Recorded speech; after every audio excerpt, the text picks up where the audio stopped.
going on, Chiefs Kingdom? Welcome back to another episode of the Kingdom Says. I am your host, as always, Garrett Williams. Tonight, I am just joined by one of my usual co-hosts, Mr. Thomas Pike, Arrowhead Tom. How you doing tonight, Tom? I'm doing good, but no comments on my physical appearance. You didn't call me beautiful this time. I was getting used to getting kind of hyped up at the start of all these, and now you're cutting me off. What is this? I thought it's funny. The other day, I was in the shower thinking about that and the intros, and I had thought of some new way to hype you guys up in the intro, but I forgot about it. So hopefully it comes back on the shower one day. You think about us in the shower? Shower thoughts. It's the best place to think about anything is in the shower. That's probably where like 90% of critical thinking in the world's history has come from, is in the shower. If we're really breaking it down. Those allegations, you were thinking about us in the shower. Yeah, I guess if then the other. Yep, you got me. Yeah, that's what I heard. That's what I took away from this conversation. But that's okay. You know what? We're feeling a little good. We're feeling silly. It's great. Great Victory Monday. Monday, yeah. Exactly. It's a great day in Chiefs Kingdom. Chiefs getting a huge W versus the Detroit Lions in Arrowhead on Sunday Night Football. Big, just primetime matchup, and the Chiefs, not only did they get the win, but they got a pretty resounding win. They one of the cleanest, if not maybe the cleanest game.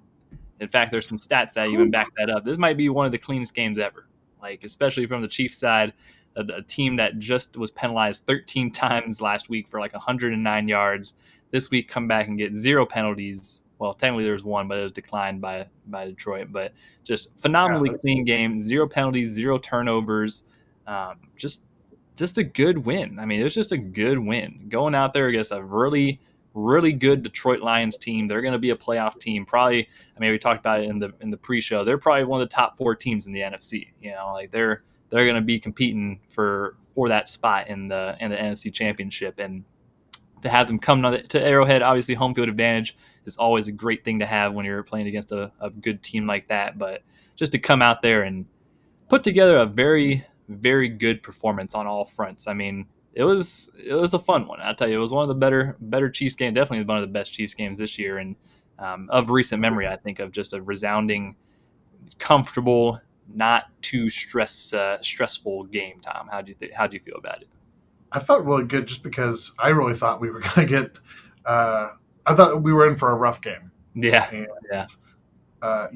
it's the Detroit Lions. I know right now, and I'm sure we'll get into some of the post game antics and the social media talk and all that stuff in a little bit, which is anything new to Chiefs fans. We're just still enjoying our moment in the sun a little bit and to argue with different fan bases, but really, I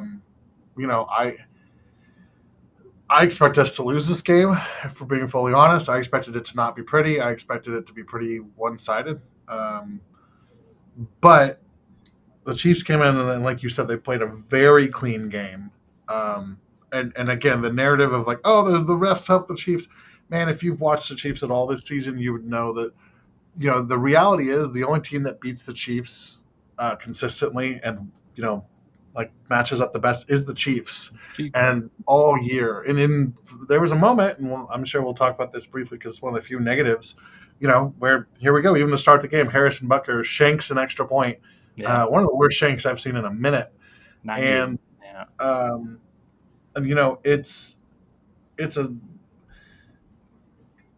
It's tough because, again, the national narrative right now is, the Chiefs get all the favors, but I assure you that was not unintentional, that they put a lot of emphasis into cleaning up their game. And when they do that and they come out and they play the way they played, you see that this is a team that was in the Super Bowl last year. It can match up with any team in the NFL. And on top of that, you have Patrick Mahomes, who's playing at one of his best levels that we've seen in several years. We talked earlier this year about him looking a little jittery. He looks cool and confident. The weapons are coming together. We're about to get more back. It's been a weird year, but it's also been kind of fun. Yeah, I would agree. It's definitely been a pretty fun year so far, especially compared to last year where Chiefs were just winning, but it was real ugly. And not very convincing games. There's been a couple good ones now so far this year, and like you alluded to at the start of the game, it seemed a little rough, and that's kind of been the theme um, of this past couple of days, especially with the defense. It seems like the defense usually, you get that first drive sequence out of the way from the opposing offense, and usually they kind of have a good shot at you the first drive, maybe the first two drives, and the defense, it kind of makes you go, oh, it might be, I tweeted out like after their first drive, it's like it might have to be a shootout with the way that the defense is Mhm. playing and how high powered the Lions offense is. I mean, their run game is really, really, really good. They have probably the best running back duo in the game as we speak. They have really good wide receivers, really good tight end in Sam Laporta. Like they have a good Jared Goff is a phenomenal quarterback. He's good at mistake free football and all that type of stuff. And I mean, yeah, he's he's fun. so good. There's a good offense, and coming out that first drive, they looked like a very good offense. They looked like a top offense in the league, and obviously it results in the way that it ended with a little bit of a trick play that didn't quite work out for them. A little bit of a legal motion, which people were already. I mean, that was the start when you get a controversial penalty like that early in the game, even though it was the right call, and the rules analyst even comes on immediately after. It's like, yeah, that should have been illegal. You're not really supposed to be able to line up under center and then motion out like that. You have to, I guess, reestablish yourself or something along those lines. Yeah, you have to establish. Excuse me. You have to establish yourself as a back in the backfield. And it's not Right. even so much because there's people who, they've done other teams of motions. If he had lined up in shotgun, Yeah, uh, that's what. Yeah, usually you know, those type of but things. Yeah, it's like yeah, shotgun or he lining started up. under center, and that's where, um, Kind of a and, weird and one. it You goes don't back see to that. the rules about how many guys are on the line versus off the line and motion. And I get it. It might seem uh, trivial because it was a fun play. Like It just was pretty objectively, good. as a Yeah, football fan, it was a really fun. If and it was if almost blown I up would by be mad. Trent McDuffie single handedly too, which was pretty crazy. And the effort by McDuffie was Yeah, superb. But um, I think that it was a really fun play. Um, I understand like shoe on the other foot if it was like you know um, if the that happened to Chiefs. us, we'd be I'd be upset. pretty upset too.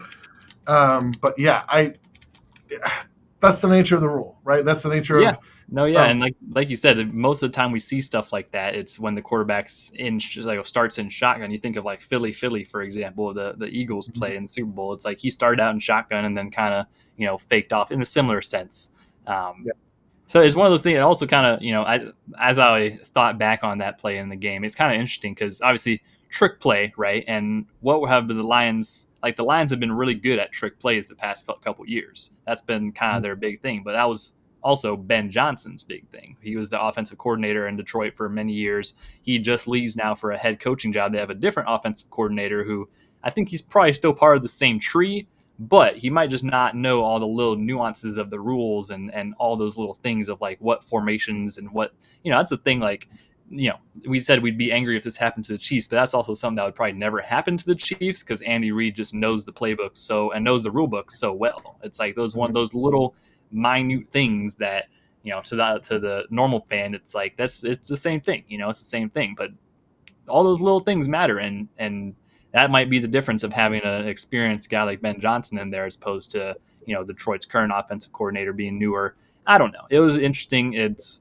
also looking back on that play, they didn't really need to do it. Like they were moving the ball pretty well down the field the whole time, and I think it was only like first or second goal. Like they could have easily ran a couple normal run under center with Jahmyr Gibbs, and they probably would have got in for the touchdown. So instead, they get the penalty, then they get another delay of game afterwards because Jerry Goff's out there talking to the official, like, what happened? So Yeah, the yeah, fact that they time to have two move on. penalties for that is kind of it's a wash because either way they were going to kick a field goal. So that just started a game of weirdness. It seemed like that. Um, Maybe a little bit of a momentum shift in that instance, but it just seemed like at that point in time that the Lions could kind of drive down the field and do whatever they wanted to. So it needed to be a little bit of a shootout. And to its credit, I mean, the Chiefs answered, and the offense answered, and the defense answered, and it all ended up working out too. Let's hit a couple points from the offensive side that were really promising. First and foremost, obviously the biggest thing before the game coming out, that Josh Simmons was going to miss the game. He had a family emergency in California, I believe. It's kind of been a little hush hush on what all has happened to him, but a couple hours before the game, he basically gets declared out because of this family emergency, which, wishing all the best for Josh Simmons, his family, and all that stuff. Seems like a pretty serious situation if he had to miss a game like this last second. But Jaylon Moore, the guy that you paid, $20 million a year or whatever, $15 million a year to be essentially be your starter this season, you pay him, and then you draft Josh Simmons. He ends up working out really well, and now you have Jaylon Moore for situations like this where he has to step in, and really, really impressive performance from Jaylon Moore. I was really impressed with him stepping in, and very promising for the future of what the Chiefs' tackle positions might look like. Yeah, no, it was good. First and foremost, we still don't know a whole lot about the Josh Simmons situation, regardless of what it is. I think it's hard because we live in a world where we just feel entitled sometimes to this type of information, and just I think that Coach Reed has made it a point to say it's a personal matter and we're not going to discuss it. And I think, whatever, and I think that's in line with what we saw with Chris Jones. I understand that more information came out, but I don't think the team, they were, they leave that to the player, right? If we're not owed that information, you're navigating something. Yeah.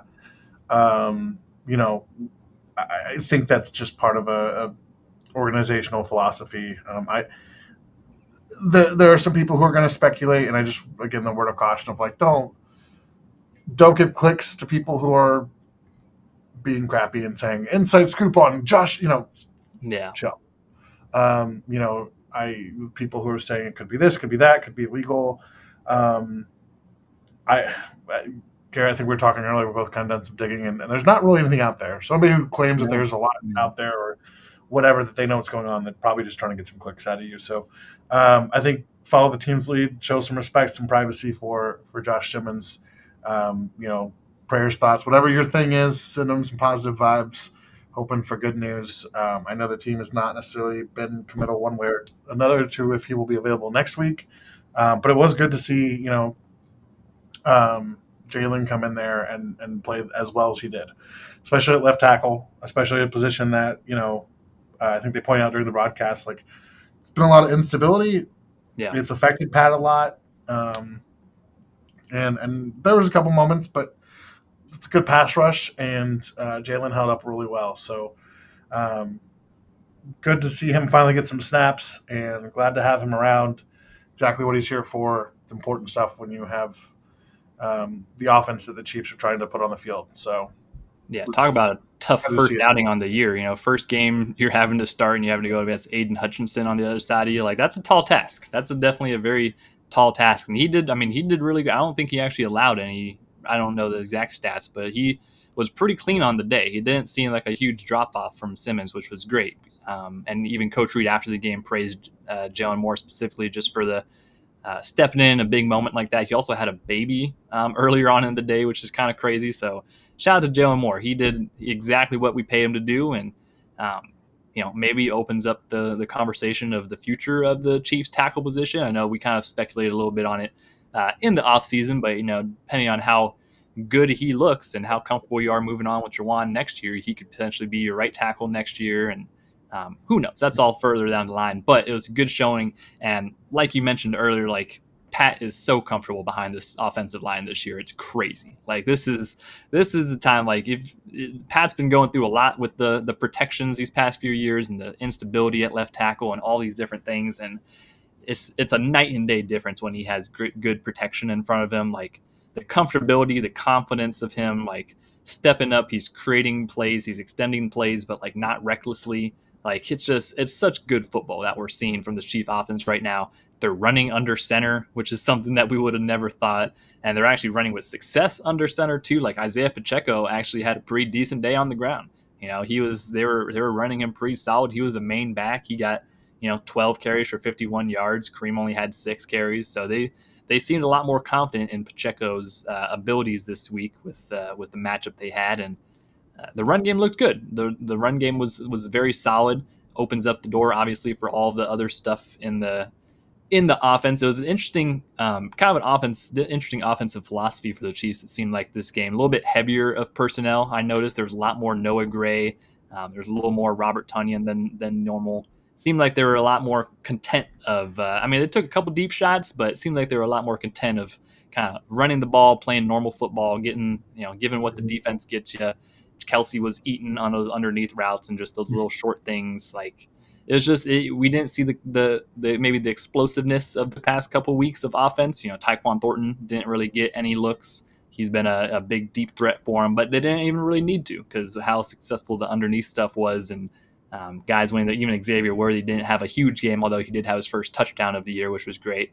But a little bit different look of the Chiefs offense that's kind of shifting into maybe a more traditional style offense that's not just all RPOs and bad failed deep shots. The deep shots are calculated and they're a good complement to the rest of the offense. Yeah, I think we've talked about this before. Pat, and there's a graphic that was going around this week, talking about all the touchdown passes, all the people who have caught passes from him. Obviously, Travis Kelce and Tyreek Hill were a big chunk of those, right? But then you look at all the other people who have caught. That was a great graphic. Caught touchdown passes. Patrick Mahomes is at his best when he's got guys that he trusts and he feels like he can get the ball and just put it up there. I mean, this is the guy who was throwing jump balls to who was the running back? Darrell Williams. A couple years ago. Uh-huh. That's the piece of it that I think has been missing a little bit because for so much of this year, when things were stalling for the Chiefs, it felt forced. It felt like they were forcing it to a certain way, a certain diagram, certain play, certain read.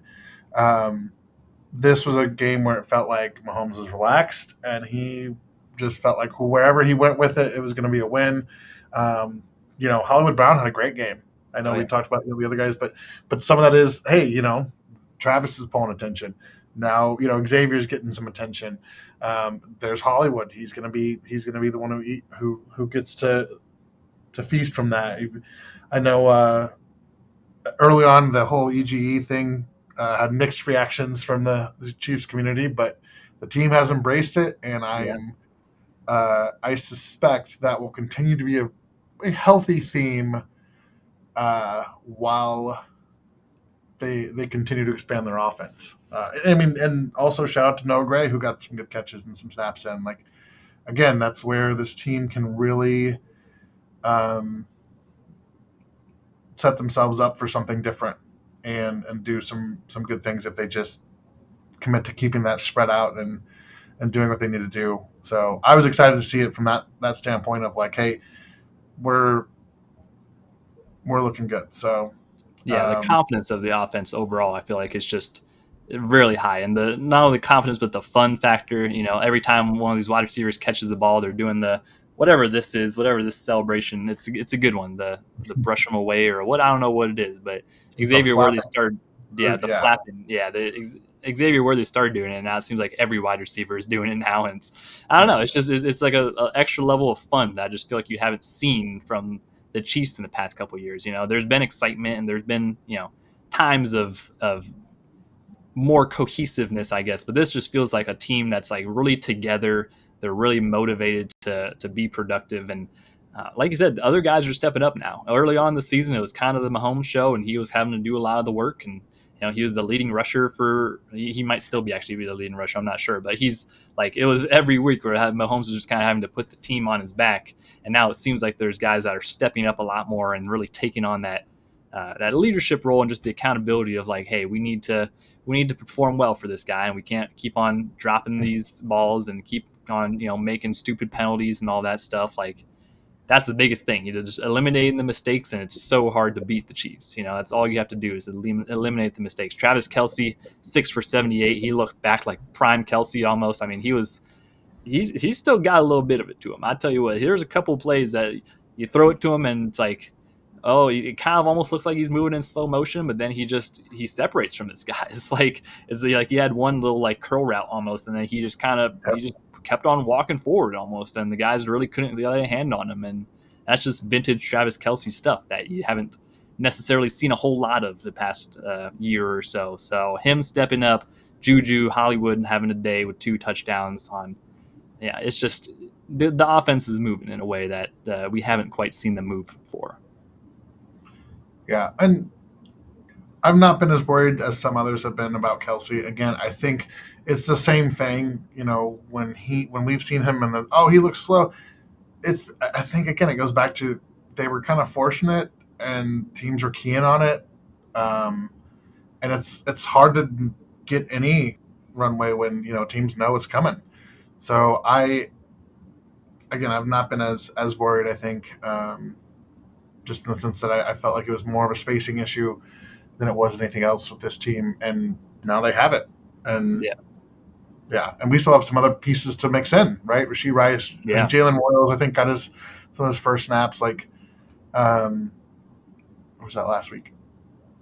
Yeah, he started getting. He got a couple snaps out there. It seems like they just like to run him out in an orbit motion and then kind of, all right, go back on sideline. This guy, look at him, and yeah. Never mind. Eventually, though, eventually they're only have to do that 2 or 3 more times before they're gonna spring one with him, and it's gonna be a big play. So, just the offense is still building, and like Tom said, we're unlocking a new piece next week that's gonna make huge changes already to an offense that is very confident. So, only up from here from the offense. Shout out to them for having a great performance. Obviously, against a little bit battered Detroit Lions defense, but that's not an excuse. You want to go out there and show up and do good against a good defense. So, yeah, I was thoroughly impressed with the offense. Really, no criticisms or notes on how they do. They felt like they're also another. Before we switch over to the other side, the aggression from the offense, especially in like 4th down situations.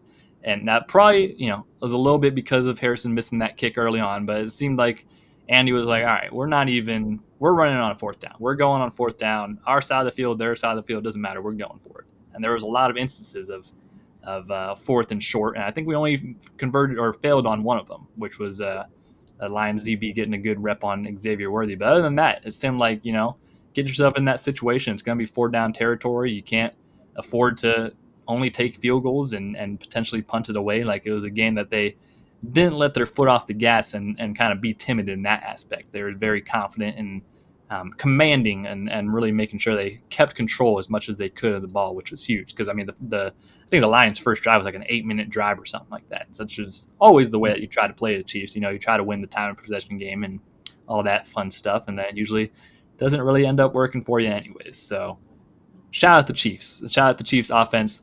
Defensively wise, going on to that side of the ball, a pretty good performance. We hinted on it earlier. The first drive or two was a little rough. That's been the theme of the defense this year.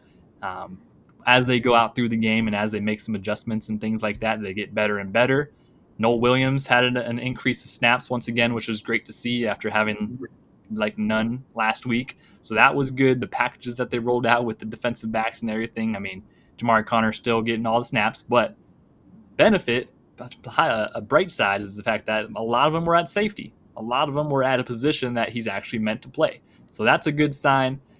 Overall, the defense it was pretty good. Once you kind of get your feet wet, once you kind of figure out what the Lions are doing, Jahmyr Gibbs and David Montgomery had less than 100 yards on the day, which seems to be a good theme of the defense. That we seem to be able to hold running backs we seem to limit them, But whether Derrick Henry, Saquon, or Sonic and Knuckles over here, it was a pretty decent day from the defense as far as containing what the Lions are really good at. They're kind of bread and butter, and they still got theirs, of course, because they are the Lions and they're a really good team. But I was impressed by the defense of the resilience and the fight that they showed throughout the game.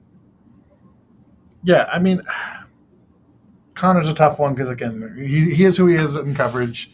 I thought the defensive line got more push and played tougher. I mean, and I know the Lions again were banged up front, but man, they came ready. Chris Jones showed up. Oh yeah, and I know Charles Omeni, who got a sack. And he did what we want him to do, right? I don't want try to shout out make Charles. him look. I've been very hard on Charles. I'll shout him out and say, I'm glad my Yeah. criticism motivated him to get a sack. I'm glad I helped. I think probably someone who's not going to get a lot of shout out love just from the start of it, just because George Karlaftis also had a couple plays, and I know again one of those things social media is pushing out there, and like who are you watching? You guys aren't watching. There was the on the Charles Omenihu sack. George and Chris got there just about the same time. In fact, George is kind of the reason why Chris didn't get that sack. It is because George ran his blocker into Chris. Like, it was George isn't getting the stat sheet numbers, and that's okay. He got paid this offseason. I think we're getting our money's worth. I don't think George Karloff is ever going to be the guy who stuffs the stat sheet, but he is the guy who does and does all the work that you need him to do, and he affects the play, affects the quarterback, affects the running lanes. Like, I don't know. I think we just want to give him some love because, again, he's not going to show up in the stat sheet like some people, are looking for. But he definitely go back and watch that play. Like I said, he pretty much takes Chris out because he's running his guy back so fast. And when you're meeting Chris Jones at the quarterback, you're probably doing something right in terms of, because Chris Jones gets there awfully fast. Yeah, so, especially that play. Easily. I mean, he beat his man instantly. He had a couple reps like that on the right guard that just seemed to be good. I mean, obviously we talk about Chris moving out to edge and stuff a lot, and that's always he's decent as an edge rusher, and I know he likes playing as edge rusher. But I think it was either Chris Long or Kyle Long, I think, tweeted during the game that they were like, "Hey, let's just keep Chris inside. He's kind of abusing these guards right now. It seems like it's a pretty good matchup. Like, there's some injuries on that front. Like, let's just keep him, on the quickest path to the quarterback." And it paid off in a couple of those big situations, like a big moment when you need a stop, and Chris Jones was there on a couple. And that's exactly what you want to see from your star defensive player. He might have heard some of the talk and the criticism last week and really decided to make an exclamation point this week of like, hey, don't you forget, I'm still a game wrecker in my own right. And the stat sheet doesn't necessarily always show it, just like we talked about with George, but that combo it's a pretty good combo. I think there's still a little bit of work to do on the Chiefs defensive line. People have floated trade rumors and all these type of things. I wouldn't say it's the worst thing in the world to trade for another pass rusher if we needed to. But yeah, it was overall, I mean, they got more pressure. They got more movement on the pocket. Got Jared Goff a little more uncomfortable in that sense. So it was good. It was a good win. Before we move on to the rest of this, we have a special guest joining us. Mr. Kyle Henning is here. Kyle, woo! Kyle, how's it going? Kyle, are you? The people want to know: are you or are you not wearing pants? Oh, I'm wearing pants. I just got home from dinner. Very nice, very nice. Fair That makes enough. all of us, right, Tom? Yeah. Yep. Yeah. Exactly. I am indeed wearing pants. Kyle, appreciate you joining us. I am going to have my night ruined, though, or my week ruined, though, with these two games because I decided to, take teams that should have won these games and they're going to choke them away. But other than that, it's going fine. Other than that, pretty good victory Monday in Chiefs Kingdom. Are you talking about utilizing our partners over at Underdog? Is that no, our friends over? No, I'm not. I'm not using them for tonight's conversations. Different locale that we're not necessarily hanging out with. But are you sure? Put the graphic up. Shout out to our friends at Underdog for supporting the show tonight. We appreciate their support. If you are interested in getting a little bit, I use them all weekend. NFL action, you should sign up with Underdog. You can use our code kingdomsays. They got a great deposit bonus right now. If you put $5 in, you get $100 of bonus funds that you can use to play and do whatever you want. Underdog's got so many great promos and so many things to do on there. They got pick'ems. You can do highers, lowers. You got fantasy on Underdog. They got a lot of good stuff on Underdog. It's really a one-stop shop for anything NFL or other sports. I mean, there's so many different sports on there that you can make picks on. And little post-season baseball going on right now. NHL regular season's in full swing. They got, all kinds of stuff on Underdog. They're a really fun, really great company. We appreciate partnering with them. So yeah, if you're interested in just getting a little more action, a little bit more involvement in some of these games, and picking some of your favorite players to perform well, it's pretty easy. All you have to do is just pick a couple players that you think are gonna do well. There are some guys that are always just gonna do well. You just make a bunch of picks of them. You put in $5, you get $100 in bonus funds to play with, and you'll have a pretty good night. Even if your teams don't win, you can still win with Underdog. Use code KingdomSays and sign up today. So yeah, but. Kyle, So no, I do a pick'em side off here. I do a pick'em funsy pick'em thing with a bunch of friends, and I was perfect heading into Monday night. I'm gonna go 0 for 2 probably on Monday night if the current scores hold. So yeah, Monday night is crazy, but what wasn't crazy was Sunday night football. Kyle, what was your? We already talked about the offense a little bit. We were kind of on the defense now, but what were your thoughts on the Chiefs' offense? How did you feel about them going against that Lions D? It's a depleted secondary, but that pass rush wasn't depleted. No. And I talked about on the pregame, my biggest matchup watch was Josh Simmons. And then unfortunately there was some stuff that has apparently come up, personal issues, whatnot. So, and it sounds family related. So hopefully whatever's going on there works itself out and everything is all right. Thinking about Josh and his family, but that matchup disappeared and it became a lot bigger matchup because Jaylon Moore had to step in and he stepped in and made Aiden Hutchinson have a long night. Oh yeah. Yeah, that's exactly that was a big thing. The other thing is the thing that no one's talking about, and it's funny because last year he was the only name anybody could say for the entire season, even after he wasn't on the field for 13 weeks. But Kingsley Suamataia is your left guard. And he's your left guard now, and he's your left guard for the next few years, and he's probably your left guard after that. Yeah, that's the development, improvement, the development, the understanding, the just massive strides at a position he's never touched before starting and playing it in practice last year and in this season. For a guy that this fan base tried to run out of town, fan base, radio hosts, content creators, like that. There was a witch hunt for the guy last year, and people were calling for Brett Veach's job over the pick, and now he's handling himself as well as the guy they're paying $25 million on the other side of the line. Like, he's not perfect, neither's Trey Smith, but that interior three being an absolute strength for this offensive line is a theme that people thought were going to drop off with the Joe Thuney trade, and it really hasn't changed that much. Yeah, it's crazy. And that's a second-year player who's never played the position, jumping right in, and other than a couple of hiccups in the first couple of games he played there, acquitting himself above average.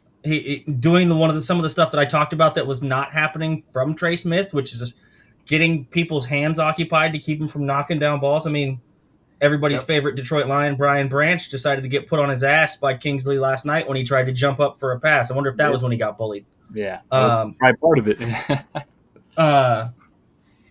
And they're dominating in the run game, especially under center runs, inside zone, outside zone. Not running as much duo as maybe I would like to see with those three monsters inside there, but they're also pulling Kingsley a lot. They're getting him out and moving, and he's excellent at it because we already talked about he's the athlete. So I just think you're going to watch him continue to get better and better. And that pick that was woe is me and the worst thing ever last year is when it's all said and done, people are going to turn around and look at that and go, wow, that worked out really well for pick 60, whatever he was in the second round. And he's a starting guard and probably going to have some all-pros and some Pro Bowls to his name by the time he's done here in Kansas City. Yeah, the move that Brett Veach made in the offseason, which was a very controversial one at the time, but moving on from Joe Thuney, trading him away, and then essentially taking that money, signing Jaylon Moore with it, and then having Kingsley as the starter at left guard, it's like there's a lot of question marks. Trey Smith. Trey Smith. But the Trey was already a piece. I'm saying the two new pieces that you have. Yeah, but essentially you got to keep three pieces for the price of one Joe Thuney. Right, yeah. And quite the gamble that paid off that a lot of people I think might have criticized Brett Veach for is signing Jaylon Moore, saying, oh, he might be the starter. He's going to maybe be your swing tackle. Are you paying that much for a swing tackle? Blah, blah, blah. And then also, having an untested Kingsley Suamataia, a little bit of an unknown, but the confidence that they had in him, and obviously they're going to know better than us of how ready the guy was, and they obviously felt confident enough to move on from Joe and make him the starter and kind of allocate resources elsewhere. And now all of a sudden you have one of the best offensive lines and the most comfortable that Patrick Mahomes has looked behind the offensive line in quite some time. And that's no coincidence. That just doesn't happen overnight, I've been all over Andy Heck's head. I have to give him credit with Kingsley, because he has very clearly put in a lot of work with Kingsley, getting Kingsley ready for. Maybe he should just coach guards and centers and let somebody else coach tackles. I don't know, but bring in Mitch. You are never going to hear me argue with putting Mitchell Schwartz in a building in an advisory role for offensive line coach. Boom. That man's technician abilities allowed him to play at the level he played at in the league for as long as he did, without question. Mitch will tell you, I wasn't the best athlete or the biggest or the strongest or the fastest, but I knew my technical stuff, and he did. And so, but again, like I said, I've been all over Andy Heck. What this line looks like is what it should look like. And they're not struggling with stunts this year. They're not struggling with the games, the inside games. They're not missing blitz pickups. They're not like there's Patrick. It feels like he's got the only time they have any problems is when Andy decides to block Aiden Hutchinson with Noah Gray for 4 seconds. That's and that's not a game. That's not a win ever, because that's just not fair at that point. So but like I said, that interior is just as solid as it was last year right now, which I didn't think we'd be able to say. And I was even optimistic about Kingsley, and I didn't think it would look like this. He looks like a totally different player, but it tells you how much confidence matters in some instances. Because we talked about it. He had no confidence last year. None. How could you? By the time week 3 was over, he had no confidence. And now he looks like a totally reformed player. And it does help with having Josh Simmons and Jaylon Moore next to you. And Jaylon Moore, boy, that money looks well spent. But it opens up an offense that now has the pick your poison feel to it from 2018 to 2022. Yep. You want to take away this? Okay, well, here's that. You want to try to take away that? Okay, well, here's the next thing. You want to take away that? Well, we could do that too. Hey, you got it to 3rd and 3. Well, here's Kareem Hunt for 4. Good luck. Oh, by the way, Bashard Smith exists, and we're going to use him, just because we feel like it randomly and get him touches, and then he's going to make guys miss and turn 2 yards into 7. Like, they are an offense that is the transformation of that weapon room from the last 2 years to what it looks like now. And some of it has to do with health and having guys that they actually expected to have, because a lot of people seem to forget that Hollywood Brown missed the entire season last year with his collarbone. Yeah. And that would have made a large difference had he been available all of last year for the offense. And so just the total, and now you add your number 1 wide receiver back into the mix. Yeah, so it's going to get real pretty for the Chiefs offense going forward. There's a lot of greatness on the horizon.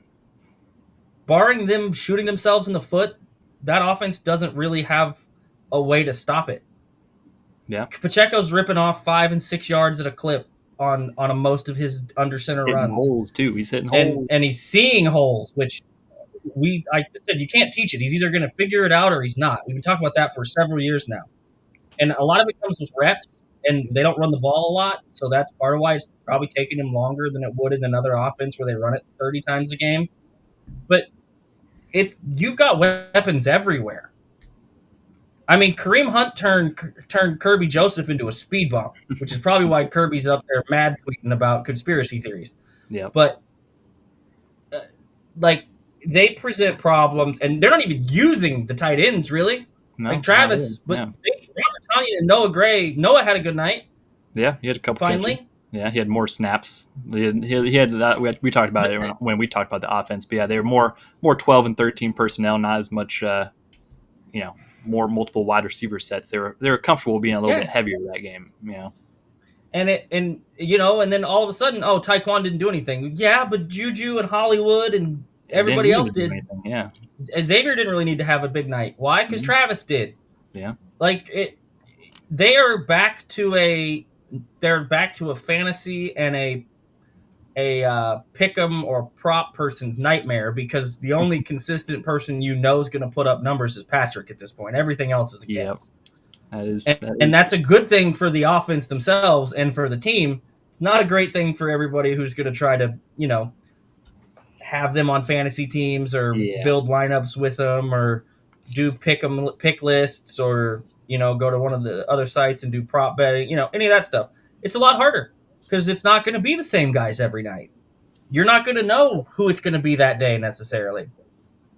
And it's only going to get worse now, because now the monster is back.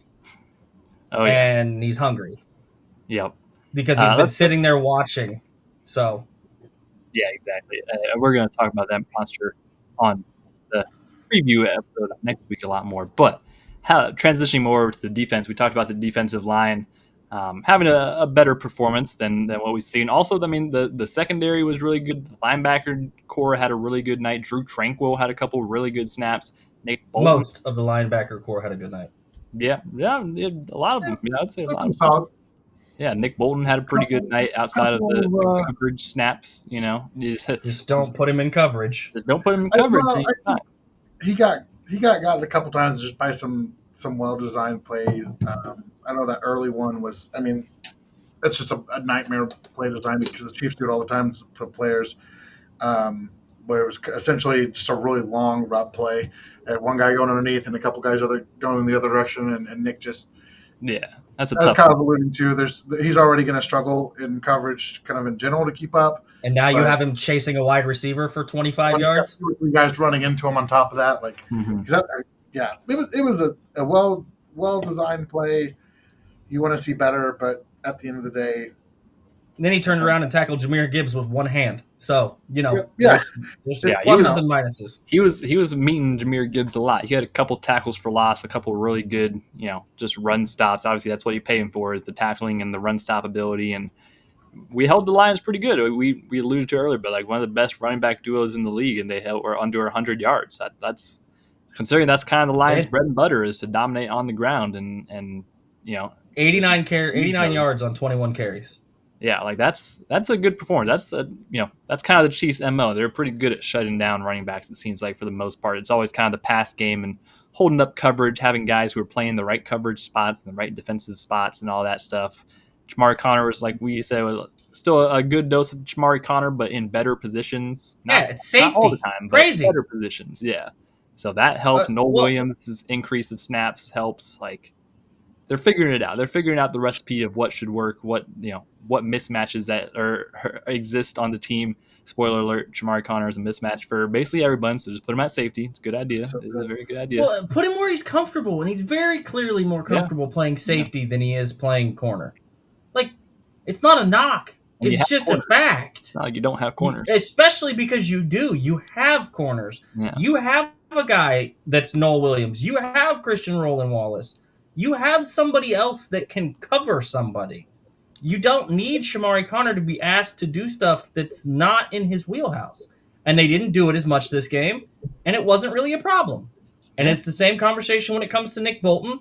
And I will say this. Best player on the defense that wasn't named Chris Jones last night was Leo Chenal. He was everywhere. Leo's a dog. In pass pro, in run stuff, they had him. He was all over the field. He's a guy I'm curious to see what it takes to re-sign him and have, because this is a contract year, I believe, for Leo. He's a UFA after this. 2022 class. Yeah, there's a lot of contract years. Brian Cook coming up on contract. Trey McDuffie still needs a contract. Brian made some huge plays, including that third down screen last night that saved them going for a fourth down, because it was, instead of it being 4th and 4 or 4th and 3, it was 4th and 13, because he makes an unbelievable tackle on a shoestring tackle on a screen play. He's reading and diagnosing those dump offs all. Yep. Yeah, they seemed like they had the Lions' MO a little bit. Definitely seemed like they had. It's one of those times we can go in and said, "Wow, the Chiefs actually had a pretty good game plan for the Lions." Like, I know we don't get to say that too often. It seems like, but even though it's probably not true, but saying that, it's like, yeah, it seemed like they had a good plan for what the Lions really liked doing. You know, Amon or St. Brown wasn't too active. Like Sam Laporta had some. I mean, we knew Sam Laporta tight ends are always going to eat against the Chiefs defense, but outside of that freak. Yeah, he's a freak. That touchdown catch in the end zone, that was crazy. I mean, you can't really defend that much better from Jamari Conner. Like I'm not faulting Shamari on that one at all. Like yeah, that's just one he's in his hip pocket, covered him up, and he makes a one-handed catch and gets both feet down in the spot that isn't big enough for 1 foot. He got 2 in. So like sometimes you just get beat. They make plays too. They make millions of dollars also. But they did what you needed to do to the Lions. You need to make Jared Goff throw the ball. And not from a play action setup, from a I have to throw to beat you setup. Right. And they did. That defense holding that Lions team to 17 points. I mean, they've scored like 38, 34, 50 something. Like they've been racking up points all year. Yeah, they're points and how explosive their offense 17. Is, And Jameson Williams probably had the best night of any of the wide receivers, and most of it came on one play. Yep. Yeah. So, do you want to see a couple of things improve? Yeah. They got more pressure. Yeah. They didn't sack him a bunch, but they got more pressure. Jared Goff's also so quick to get the ball out. That's one of his big things. He's very quick on getting the ball out. Their whole offense is kind of based on a lot of timing and getting the ball out quick and stuff like that because they realize their deficiencies. And they had their left tackle was out, and there's a couple other things that might have hampered them. So yeah, they're good at getting the ball out. They gave up a silly scramble. They gave up a silly third down scramble. I would like to not see happen. Yeah, but overall, there's not a lot of qualms to be had. I mean, I know we're all the Chiefs' first 15 on offense. It's like a cheat code. Well, the other teams have a first 15 too, and sometimes I think we forget that when we're watching the very beginning of these games, and it's like, why is this defense getting absolutely carved up on the first drive and a half of each game? Well, they have a set of they have a first 15 also. Yeah, it's about what happens after. Yeah, and it seems like the defense always kind of takes those first 15 and kind of just a little bit of a feel out. All right, what are they doing? Yeah. That's the whole point at the start of the game. You see what their kind of theme is, what the opposing offense, what their scheme is doing, and what they're trying to get established early, and then you adjust, and then you take that first drive and a half, 2 drives, and be like, all right, what did they do? How are we going to do it? And then we're just going to shut them down. And that seems to be the trend of this Chiefs defense most of this year so far has been, we'll give you 1 or 2 early on, and then, and then all of a sudden it's time to turn it on and shut you down. So overall, the vanilla is very apparent when they start the game. Spags comes out and is like, "Here's a base defense. We're not changing anything. Show me your stuff." Yeah, let them use all their crazy random trick plays and stuff. Let them do it. Even though they're cheating in there, they're not allowed to do that actually. Overall, I'd say just a really impressive performance, both sides of the ball. Special teams also, we have to, hint on the special teams. Harrison Butker misses the first extra point. He came back. He made a couple other kicks throughout the night. I'm not sure what or when or if there's ever going to be change with them. This one didn't matter, but the next one might. I'm just saying the next one might, and it's a slippery slope that. When you're a championship caliber team like we are, that could be the difference maker sometimes. So hopefully Butker figures it out. I can tell you right now, that's what they're going to go off of. Yeah, they're banking on him figuring it out. Hoping he figures it out. It might get to a certain point. You have to mystery IR him sometime and just maybe get him sit him for a little bit and just get him some rest and let his mind recover and let whatever problems he has iron out or anything. Or to switch, I do think they'll ride it out. I understand that there's been a lot of kicker movement already early in the season, but that's not this team's style. Dave Toub's been around forever. I think people might be a little quick to want to move on from Harrison because of the Stuff off-field that's footage. not on the field. Yeah, Yeah. stuff that's not on the field. And you know what? You are allowed to have that opinion. You are. But let's be honest about the actual performance here and you know, the historical relevancy. I think, you know, those kicks have mattered in the game this season so far, but it's still early. You have time to get it right. And I think history has shown that, generally speaking, he works to get it right. So, I I understand why people think the way they think. They're allowed to do that, but right now, I wouldn't anticipate any type of change at the kicker spot. Yeah. If we're still having this conversation in week 15 and 16, okay, then we can be worried about it. Well, I also think it's good that at least Andy's kind of shifting his mentality. I talked about it before Kyle got on, but like the fact that they were very aggressive in going for fourth downs and they were not content, even if they're on their side of the field. We're still going to go for it. We can't. And it's not necessarily saying that Harrison's going to go out there and miss, but it's more of a risk now. And if you have the opportunity, if you're in short yardage in a fourth and down situation like that, like now they're going for it more. And that's all. I think I talked about it on one of the last episodes. It's like if you're going to have kicking woes, you have to adjust and not necessarily fall back on that safety blanket of, hey, if we just got to make it past midfield, and if we stall out, then we can get a field goal. It's like, no, you have to keep pressing. You have to keep pressing. Mm-hmm. It's been a long criticism of the Chiefs Maybe, in general. It's like, hey, you know what? We should never punt. We should never kick field goals. Just put it in Patrick Mahomes' hand every time. And if it doesn't work, it doesn't work. Don't got to go that crazy with it. But the fact that they're being more aggressive and they're not just accepting field goals when they have an opportunity to keep the drives alive, that's a positive change. If you're going to have kicking woes, that's the type of change that you need to make. Maybe Patrick told Harrison he'd kick him an endorsement deal or two if he missed a couple, so Andy would start going for it more. Yeah, maybe playing the long game. Yeah, it's like, hey, this is the only way. The only way we know Patrick wants to go for it every time he gets the opportunity to. Everyone almost.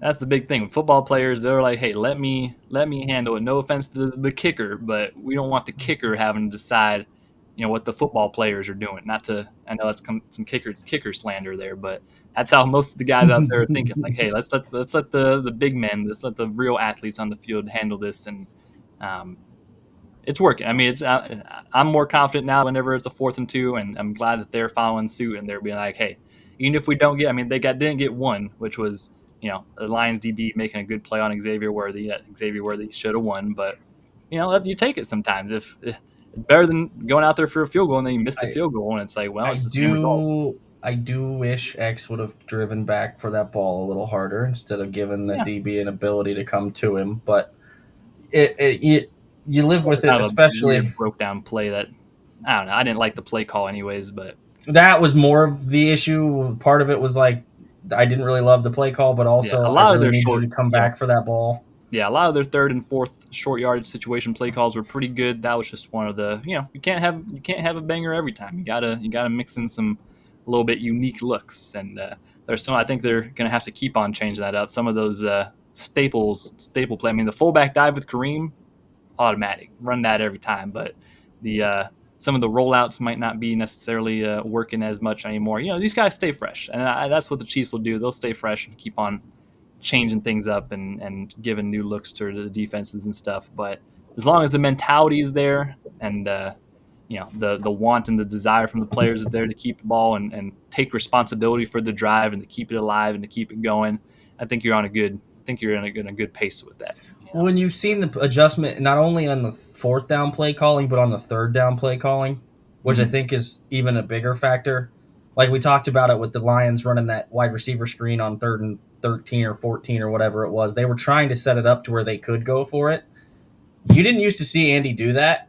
Yeah. Now you've started to see that more, where the 3rd down play call may not be necessarily to the sticks. It may be within a yard or two just in case, and then they can go ahead because they know they're going for it anyway. Yep. So there's some more of that happening with the play calling side of it. It's just a different approach, and it's nice to see an adjusted, more aggressive approach in that format when you have an offense that's like this offense. So it also takes pressure off your defense because you know your offense is going to go out and be aggressive. Well, not even that. You know your offense is going to go out and be aggressive, and even if they occasionally do not get it or something happens, you're fine with it because you know they're going to go out and continue to be aggressive as the game goes forward. So it's just a mentality and a mindset for a lot of the team. It provides the defense with the ability to go out and be more aggressive because they're not worried. It's not last year where the defense is like, can't give up 20. Can't give up 20. Yeah. If we give up 24, this could be a problem. We can't give up 20. To where now it's like Dan Campbell said, he's like, I knew we needed to score 30 going into this game. And they would have had to score more than 30 if they wanted to win this game because we scored 30. So that's true. This was a statement win over an NFC contender. Yes, they're banged up in the secondary. I understand. That's fine. That's great. Teams deal with injuries all the time. They still had plenty of playmakers, including all along that defensive line, that were in and available, and there weren't a lot of answers. So they went out. They dominated pretty much the entire game. Kind of forced their will, were more physical than the Lions were for the majority of the game, to the point where some of their players thought they were getting bullied, apparently, by their own. Yeah, that is interesting. Let's transition because we pretty much covered the game, but the even more interesting parts of this game were the stuff that happened outside the whistles, which, as Patrick Mahomes says, we play in the whistles. We concern ourselves with stuff that happens in the whistles, and very interesting the response from some Detroit players this game, both before the game, after the game. Terrion Arnold tweeting out that picture of Dan Campbell behind Mahomes. Really weird considering you're not even playing in the game, so you're talking trash and you're not even playing in the game. That's bad. If I was a teammate of his, I'd be like, bro, shut up. You're not even out. You're not even out there having to cover these guys. Like, come on. And then Brian Branch after the game doing some very unsportsmanlike Bush League type stuff of some wild boy behavior, punching Juju out after the final kneel down after Pat and Kareem, or Pat and Pacheco are both trying to just dap him up, say good game. He rocks right over. Juju tried to dap him up too. Yeah, and he just walks right over to him and just gives him a good old punch. And this started earlier in the game. Juju got him with a block he didn't like. He then tried to take a shot at Patrick after Patrick was 4 yards deep in the end zone and tried to talk trash to Patrick, and Patrick responded in kind. Yeah. In the end zone. And then, so there was all of those factors, and then of course afterwards you get the nonsense that goes on, and everybody was really confused as to who the very large gentleman in the black Chiefs hoodie was. That would be Broderick Martin, former Detroit Lion and practice squad defensive tackle, I believe. That was squarely in the center of that, looking at his former teammates and suggesting that may not be a good idea. Yeah. So, there's a suspension now for Mr. Branch. Yep. He's appealing it. I don't know if he's wanting more games, just so he doesn't have to play more. This is the guy. Brian Branch is the guy who is very comfortable with looking at his weekly paychecks and seeing minuses on it, because this is a very this frequent is the thing. 14th one, I think. Yeah, I think this is his 14th infraction that's either involved a fine or a suspension. Yeah. So he's over his very career, comfortable. It's not a new thing for him. This is kind of who he is. And Dan Campbell, shout out to Dan Campbell coming out after the game and apologizing to Andy and Juju and saying that doesn't have a place. I mean, that is very stuff like, since Dan Campbell's been there in Detroit, that's kind of been their MO of running a good tight ship, and that doesn't seem to be that case right now. I mean, definitely you don't see that very often from Dan Campbell teams. Both Terrion Arnold talking trash, Brian Branch doing that, Kirby Joseph after the game tweeting tweeting all these Chiefs and the refs conspiracy theories. Yeah, it's just such a loser mentality. I couldn't fathom being such a loser mentality. Well, it's like just that. so weird from that team, because you mentioned that does not. Like, I guarantee you. What do you like? This is stuff that bad teams do. That say, "Oh, we got screwed by the ref and we were so close to upsetting them." Like, y'all are a good team. You just lost. Like, accept your loss, you bunch of babies. And not by one score or by one play. You lost by 2 touchdowns. Real, yeah. So, and it was never really close, and you got out physical. And I know you're Yeah, used to got being the bullied. physical team, and you're not used to getting pushed around. But when you get pushed around, and that's what you are, it's not the other team's fault you weren't up to the task. So, and like I said, it's very weird because I have a lot of respect for Dan Campbell and the way he's transformed what that organization was into what that organization is now. And Yeah, no, that's you can't make that. Yeah, like that's there, organization was rough. Yeah. and I do think that maybe they've suffered a little bit from a lot of the fan base portion has suffered a little bit from a lot of new fans, Chiefs fans. Those of us that have been around a long time are familiar. Sometimes you get some new folks when success shows up, and not all of them fit the same mold as the fan base used to. There's a little bit of an adjustment process and a feeling out process, but it was just a very strange. Like you said, with all the players, especially the secondary players, when you know your unit's depleted, and one of you got turned into a human speed bump in the middle of the game by a 30-something-year-old running back who's supposedly washed, and the other one's getting tossed around by wide receivers and offensive guards alike. And then it's just a very odd way to handle that when you knew this was going to be a contender series matchup. Like, you guys knew going into this game that there's no excuses. It don't matter. You got to go out and play, especially with these two teams. So it's just a very odd, weird thing. I like I said, I have a ton of respect for Dan Campbell and a good majority of that Lions group. I think Sam Laporta is a great guy, great player, great dude. Amon Ra is his own special type of individual. USC. I memorized every wide receiver that was drafted ahead of me, or so. Like, cool, bro. That good. You should. That's a motivation thing. Jamison Williams, same kind of deal. Always like Jameis in this game. Little bit of some similarity friendships with the off-field stuff with wide receivers. Jameson and Rasheed may have gone to the same school of maybe let's try to stay out of trouble off the field stuff. Yeah. But and like I said, I've liked a lot of the Lions fans I interacted with up until the end of this game, and then it got weird. So they'll bounce back. I have no doubt they'll be around in the playoffs, provided they can get some functioning bodies in that secondary, because they're beat up right now in the back end, and that's for sure. But I don't think Dan Campbell's going to let a lot of the crap that happened continue, because I think he knows that if it does, it'll put them in a bad spot going forward. So it was a heck of a game. It's Arrowhead on a Sunday night. The crowd showed up, the team showed up, and they played one of their better games against another. Here we are again. They shot themselves in the foot and did a bunch of stupid stuff on Monday night in Jacksonville against a team they probably should have beat, and everybody thought they should have beat. And they go out against a really good contender team, and they beat them up. I know the Ravens are down this year, but it's a lot of the same thing with the Ravens game, where they went out and beat them up on a team they needed to go out and beat up. Yeah, it's going to be having consecutive weeks of nonsense. So and I think it's to your point of you talk about new Chiefs fans and old Chiefs fans, or new fans, old fans. Same thing with Chiefs. Like,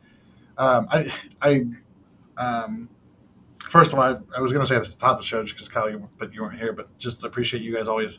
I know last week I missed our recap of the Jaguars game, but I had if you've been around this franchise for a while, you know that sometimes they lose weird games, in weird ways, i.e. Marcus Mariota, i.e. Andrew Luck, and now Trevor Lawrence with his fumble touchdown deal. Why is it always the AFC South? A little bit of PTSD when that happened. Apparently, at least we usually get the Texans. We usually have the Texans number. Yeah. We'll just wait until their quarterbacks, fumbles, or I don't know. I feel bad for CJ Stroud. Yeah, CJ Stroud's gonna end up, I don't know, doing something weird. But I mean, my biggest thing with this year, relax and enjoy it. The Chiefs are they're transitioning some things, right?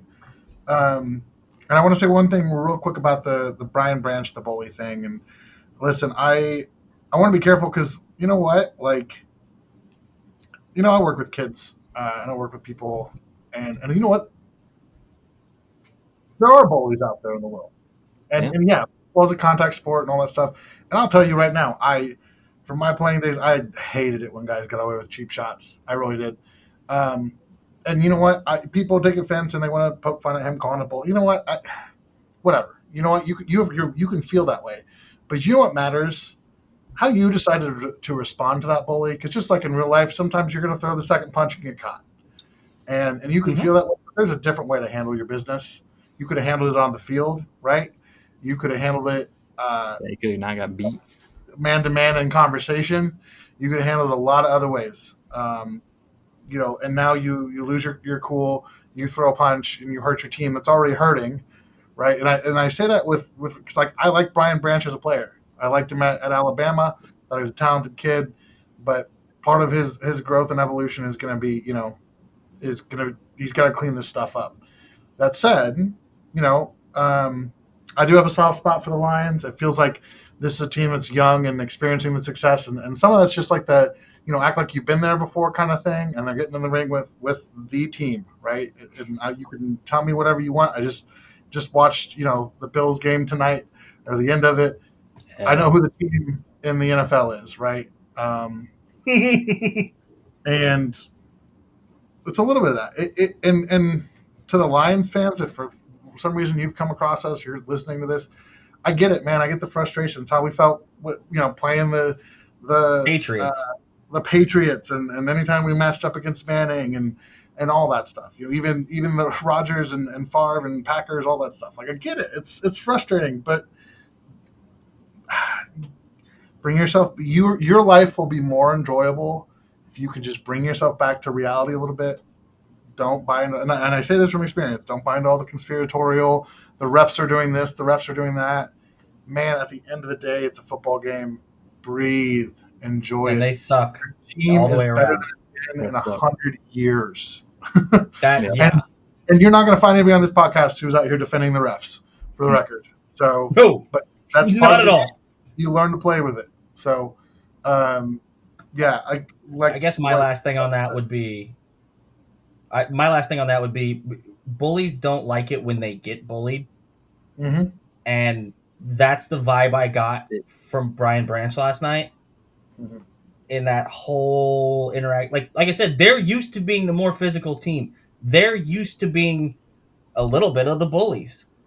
And when he got it given back to him, he wasn't a big fan. And that's fine. You don't have to like it, but you have to understand and have a little self-awareness that, hey, that's what I usually do to other people. And now that it's happening to me, I don't like it. So either A, don't do it to other people, or B, when it happens to you, be smart about how you respond to it. Because like Tom said, I hated people that got away with cheap shots. Well, I played a little different sport. And while still very physical, when other people got away with the cheap shots, I was the guy that would, they'd get away with it for a minute. I'd take a number and we'd come back to it, 3, 4, 5 shifts later. And after that guy standing in front of the net and the ref turns his head, all of a sudden that guy's laying on his face and nobody saw how. And it's weird how that happened. Like, there's ways to handle it. Doing that after the game is completely over and all the extra, that's where you lose me. That's where it kind of goes off. But like Tom said, like, yeah, enjoy it too, because you guys are. I'd like to see you guys again at the end of the year. I legitimately think if you guys get the back end fixed, you guys have a shot to be there at the end of the year in that NFC. So strap up a few things, get some things under control, and maybe we'll see you in February. Yeah. You guys do make some good points. I'm just gonna come out and say, fuck them all. I'm over them. I'm on hate watch for the Lions for the rest of the year. I want nothing but failure for them the rest of the year. Talking all this trash, ridiculous. Brian Branch getting bullied, hilarious. I mean, bullying's bad in the real world, but I couldn't imagine coming out and saying, "Oh, they're bullying me on the football field." They're gonna, whoever they're playing next year, they're gonna. I would circle him and be like, "Hey, you can get under his skin so easily if you just hit just a little bit late after the whistle. If you just hit him, he'll get razzled up, and then he's gonna collapse." So I don't know. We'll see if they can turn it around. I'm on hate watch for the Lions. I wish them a lot of failure. But hey, that doesn't matter what I think. You shouldn't. There's a lot of you guys made some valid points, and they do have a bright future in front of them. And act like you've been there before, all that stuff. Obviously, they haven't been there before, so it's kind of tough. But yeah, fuck them. I'd say that. So with that, I think that's how we should end it. Unless anyone else has any closing thoughts, I think that's good sum up of the game. Going into Arrowhead, handling business, walking out with a dub, and a lot of great things on the horizon. We're going to talk about it this next week. We got the Raiders and a big piece returning, and yeah, a lot of excitement to be had in the future for Chiefs fans. The year of fun hopefully will continue, and with the way it's looking, I mean, I'm not going to say it, but it's looking pretty good so far. There's a good chance that a lot of really successful things happen for the Chiefs this year. So just enjoy the ride, enjoy the week by week basis. We're already like a third of the way through the NFL season, so that's kind of crazy. So just keep on appreciating football when we got it, and we can't appreciate everyone enough for rocking with us and listening with us and all that stuff. Be sure to follow us at Kingdom Says Pod, Facebook, X, and Instagram. Check us out. YouTube, Spotify, Apple Music, wherever you get your podcasts at, the Kingdom Says on there. We will be there for you. And we're just going to keep on trucking along. We'll be back this Friday, hopefully for a nice Friday live recap or preview the Raiders game and whatever other festivities and hate week. Whatnot. It is hate week. Yeah, it is. Oh, I'm so ready. Yeah, it's Raider week. If you're out and about in Kansas City, need a place to watch the game. I freeze or you guys freeze? Early. Come swing by Ortego Pizza. You'll find Tom at Ortego for sure. Yeah, that's a great little spot, that Tom guy. If you want to meet, it's hate week, kids. Yep. If you want to meet the big bearded wonder that is Mr. Arrowhead Tom, come hang out. My normal buddy is out of town, so I might bring my dog. Scout might be there. And he'll probably get you a slice of pizza or 5. What time's that game? Is that noon kick? That's noon. I may be in touch. Well, maybe that's all we've got for you. Huh? Are we making plans on? I may make an appearance. We're making plans right now. Dang, that'd be sick. 2/3 of the Kingdom Says at Ortego's Pizza this Sunday. Great. It's still early. You can get a ticket. Listen, this is free promo time for them. They do $25 all you can drink on tap. So if you're a drinker. That's a enticing little deal. I tell you, that's an enticing little deal, especially with the way beer prices are these days. That's pretty good. And I'll drive you home. I don't drink, so you got a DD built in. Look at Tom, responsible Tom, stand up against bullying, and he'll even drive you home. This is the change we need to see in the world, So, all right, thank you all for listening and rocking with us. This is all we've got for you tonight. We appreciate everyone, and we will see you guys on the next episode of The Kingdom Says.